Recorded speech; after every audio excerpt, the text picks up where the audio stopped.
chegamos ao final dessa épica série Loki, a segunda temporada. Terminamos com o título chamado Propósito Glorioso, e não havia um título melhor para esse sexto e último episódio da segunda temporada. Entendeu tudo do episódio? Ficou confuso com outras coisas? O que vai acontecer com o Loki agora? Qual o futuro do CM? No vídeo de hoje vamos tentar elucidar todas essas questões e trazer tintim por tintim o que aconteceu desse episódio. Então é agora, depois da vinheta, vem comigo.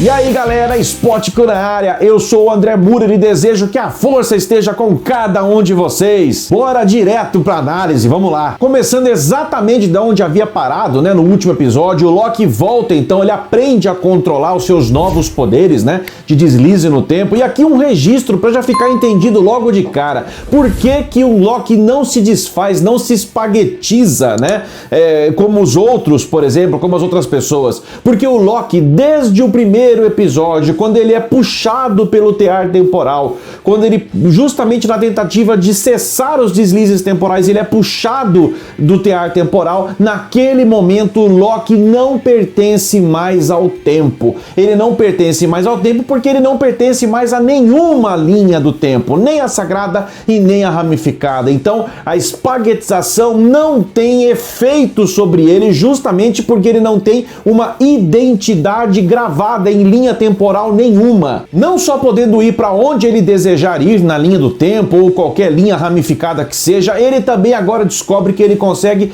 parar o tempo. Loki se torna então uma versão biológica ou divina, chamem como queiram, do próprio pad temporal. Ele é um pad temporal e ele entende que ele precisa voltar cada vez mais no tempo para ser mais rápido, para que a quantidade de radiação temporal não atrapalhe o plano do Victor Timely ir lá até o equipamento para poder travar lá o que eles criaram, né, com aquele dispositivo para poder alargar os anéis do tear temporal. E nessa de ir e voltar, o Loki tenta diversas, centenas, milhares de vezes, sempre ir um pouco mais para trás e sempre dá errado. Ao ponto dele chegar pro Ouroboros, que disse para ele que eles haviam demorado demais, e ele põe o Ouroboros na parede e diz: quanto tempo eu preciso para aprender tudo, para ser o cúmulo do rápido aqui, né? E ele diz: para você aprender tudo você precisa de séculos. E o Loki passa séculos aprendendo com o Ouroboros tudo sobre o tear temporal. O plano funciona por um tempo, porque quando ele volta sabendo tudo e mais um pouco, causando espanto a todos,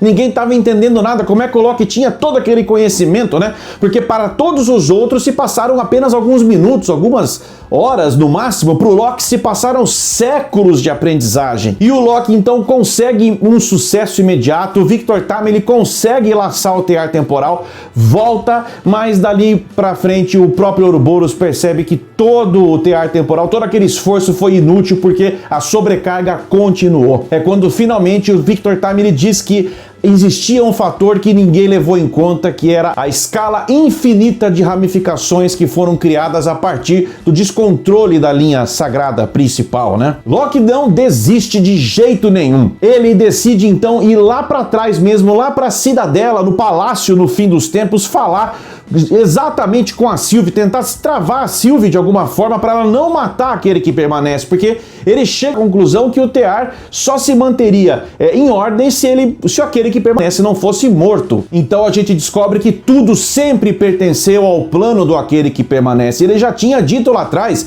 ele pavimentou a estrada até aquele momento e até além daquele momento. Ele sabia de todos os loops temporais do próprio Loki. E se já não bastassem todos os outros dilemas, o Loki precisou trabalhar ali com mais um dilema na cabeça dele. Depois de congelar o tempo, parando a Sylvie, tendo uma conversa ali repetidas vezes com aquele que permanece, sem mesmo que aquele que permanece tivesse notado que eles já tinham tido aquele loop diversas vezes, Loki tem que decidir entre manter aquele que permanece vivo para que uma linha sagrada apenas exista e todas as outras sejam extinguidas, e isso representaria mortes e mais mortes de bilhões, trilhões de vidas em todo o multiverso, o que não deixa também de ser uma tirania, né? E para isso ele teria que matar a Sylvie, que ele tanto ama, ou destruir o tear temporal e permitir que uma guerra brutal, segundo as palavras do próprio aquele que permanece, começasse a acontecer com as infinitas, incontáveis variantes dele próprio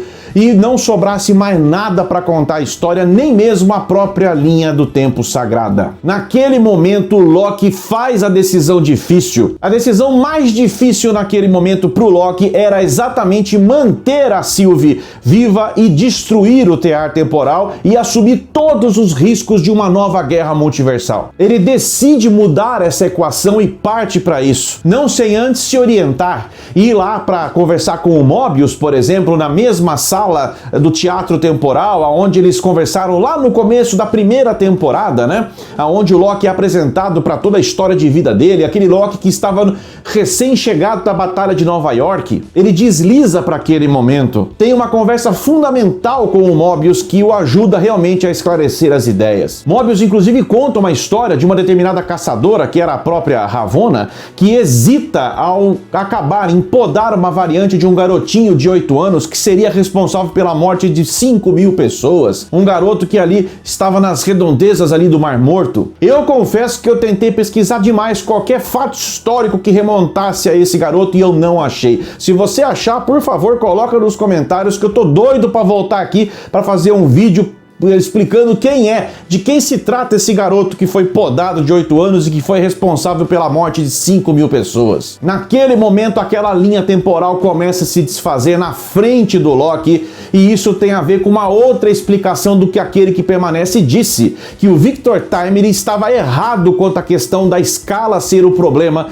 do tear temporal. Não havia problema com a escala, afinal de contas, o tear temporal foi criado à prova de falhas. Ele tinha um sistema de segurança que, à medida que novas linhas temporais fossem criadas e que não deveriam ter sido criadas, ele teria justamente essa função de apagar, eliminar todas as linhas adicionais e que não deveriam ter sido criadas, com exceção da própria linha do tempo sagrada. Essa lição o Loki não pôde aprender em séculos tentando, porque era um segredo exatamente exclusivo de aquele que permanece. Lembrando que a série ainda não mostrou exatamente a AVT sendo construída, hein, galera? Finalmente, depois de todos esses esforços, depois de todas essas conversas, com todos esses deslizes, finalmente Loki entende o que deve ser feito.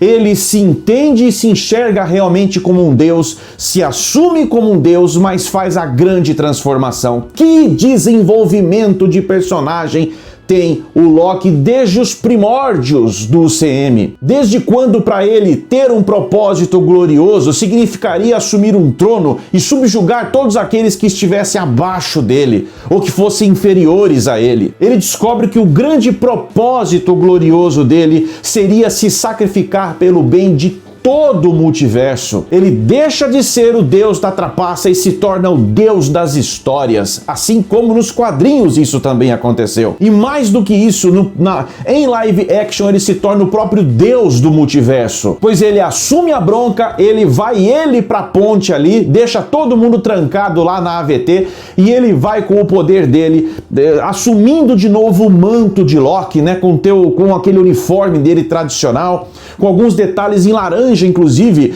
dando ali indicativos de que ele seria o novo responsável por vigiar o templo dentro da AVT.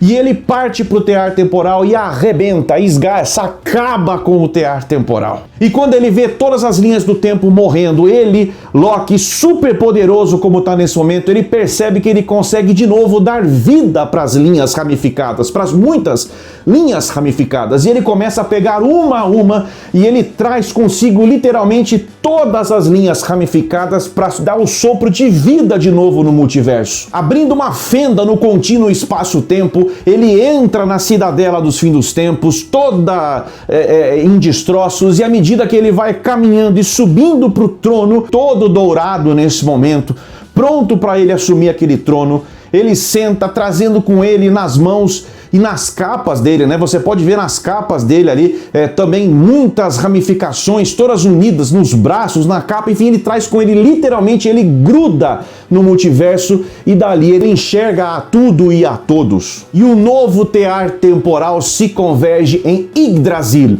que na mitologia nórdica é a árvore dos mundos. E finalmente Loki encontra o seu propósito glorioso, ainda que isso lhe custe estar longe daqueles que realmente são seus amigos, aqueles que durante toda uma existência dele, Loki, foram os seus principais amigos, que são os seus companheiros de AVT. Loki completa toda a sua transformação, entendendo que a glória estava exatamente na manutenção desse fardo, o fardo de manter o multiverso vivo. Nesse momento, Loki é passado, é presente e é futuro. Ele pode acessar qualquer parte do tempo, porque ele é o Deus da história, o Deus das histórias, o Deus do multiverso. Repito para todos aqueles da AVT, do dia em que o Loki foge com o Tesseract em 2012 até este momento agora final em que Yggdrasil se torna realmente o novo tear temporal, né? Mas permitindo que todo o multiverso exista. Se passaram apenas alguns dias, semanas no máximo. Para o Loki se passou uma vida, séculos. A Marvel não se contentou em ver o Loki dando a vida pelo irmão na Saga do Infinito, quando ele é morto ali pelas mãos do Thanos. Um novo Loki ramificado passa por um processo até mais intenso, inclusive, de transformação, de desenvolvimento, ao ponto de se doar não para uma pessoa, ainda que muito amada para ele, que é o irmão dele, mas para todas as vidas de todo o multiverso. Loki se sacrifica literalmente pelo infinito multiverso. A consequência disso tudo? A guerra multiversal. Quem que vai chegar na guerra multiversal? Tudo indica que são os Kangs, mas a Marvel agora tá com a faca e o queijo na mão para contar a história que ela quiser nesse momento. Jonathan Majors vai ser julgado agora pelos crimes que cometeu aí recentemente, né? A gente não sabe o resultado do julgamento. Se o cara realmente for condenado, é muito simples. O Deus do multiverso simplesmente ali segurando todas as linhas ramificadas da mão, ele pode num sopro eliminar todas as variantes de Kang, se ele quiser, para que uma outra ameaça apareça e a Marvel fique tranquila na jogada. E aí pode ser o Doutor Destino. Nos quadrinhos, inclusive, galera, bom, o Doutor Destino tem tudo a ver com as guerras secretas, né, que já foram anunciadas aí e vem pela frente. O problema é a Dinastia Kang, né, que é o filme que foi anunciado. Será que os caras teriam que mudar alguma coisa? Por isso que eu falo que a gente tem que esperar. Mas o que eu quero dizer é o seguinte, atualmente, esse ano, 2023, nos quadrinhos, existe uma saga numa revista chamada Avengers Assemble, aonde o Loki se torna também importantíssimo numa confusão homérica dentro do multiverso. A diferença é que quem bagunçou o multiverso foram muitas variantes de Mephisto. E ele, Loki, não só está liderando essa luta contra o Mephisto, como ele faz parte do time dos Vingadores. Mais que isso, ele é o Vingador Prime nesse momento nos quadrinhos. Será que a Marvel de alguma forma também está adaptando para o live action o Loki como sendo o Vingador Prime? Afinal, eu já disse isso em outros vídeos e repito, quem mais nesse momento conhece tanto o Kang ou aquele que permanece da forma como o próprio Loki conhece? Tudo bem, o Homem-Formiga e todo o núcleo daquele filme tiveram contato ali, ele, a Vespa ali, com o Kang, o Conquistador, dentro do reino adjacente de Cronópolis do universo 616, que é citado, inclusive, nos relatórios ali que o Mobius recebe na AVT, né, sobre as várias variantes de Kang que estão vindo por aí. Detalhe, hein? A AVT foi reconstruída, remoldada também a partir do princípio da Árvore dos Mundos, né? Mas foi escondida das variantes do Kang. As variantes de Kang não sabem da existência da AVT ainda. Afinal de contas, acho que o Loki entendeu que se a AVT caísse nas mãos de Kang, ele entenderia aquilo como uma grande arma para ele usar e dominar todas as linhas novamente, né? Então Mobius diz que não, nenhuma variante ainda sabe. A B15 pergunta, mas eles estão sabendo da gente aqui? A gente continua escondido. E o Mobius diz sim, eles não sabem da gente, mas uma variante aí recente lá do mundo 616, né, que é o universo canônico principal do UCM, deu lá um pouco de problema, mas eles souberam lidar com ela, que é justamente o filme Quantumania. Aliás, essa nova AVT com base no Yggdrasil, né, que é criada ali, toda reorganizada, reformatada, até a Senhorita Minutos foi reformatada, o sistema foi controlado, não tá mais assanhada, nem cheia das ambições, né? Tá quietinha ali ajudando, é o que parece. E diferente de outras vezes que a AVT foi reconstruída, dessa vez as memórias não foram apagadas. Mais uma decisão acertada desse nobre e justo herói chamado Loki. Já que eu falei do Mobius, logo depois disso, então, dentro do livre-arbítrio que foi dado a todos, Mobius decide então dar um tempo da AVT e vaza dali pra Terra pra, pelo menos de longe, olhar a sua vida normal original. Se ele vai assumir o papel de Mobius ali ou vai só vigiar de longe, a gente não sabe. Isso é a escolha que ele vai ter que fazer.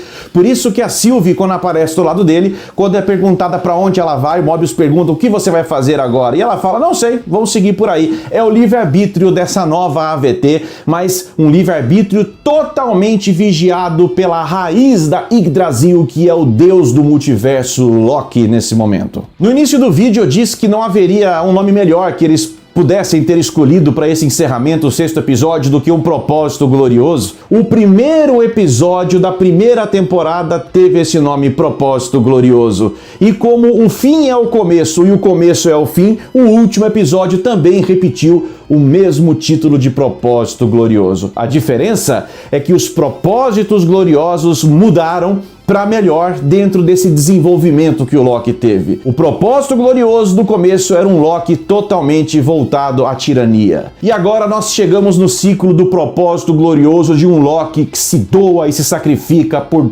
todo o multiverso. Fica uma grande pulga atrás da orelha para saber o que vai acontecer com a Ravonna, que acorda dentro do vácuo lá no limbo, né? E já olha para o lado e já vê lá uma bela parte do Egito Antigo podada, né? Que a gente, é claro, é uma referência clara à poda da própria variante de Kang, o faraó Ramatut. Depois ela olha para frente e vê ali boa parte da AVT podada, né? E ali uma luz muito forte com vento brilha e aquele barulho é o barulho da fera Alioth, a devoradora de tempos de linhas temporais. A Ravonna não tem medo de olhar para ela e não aconteceu mais nada além daí, né?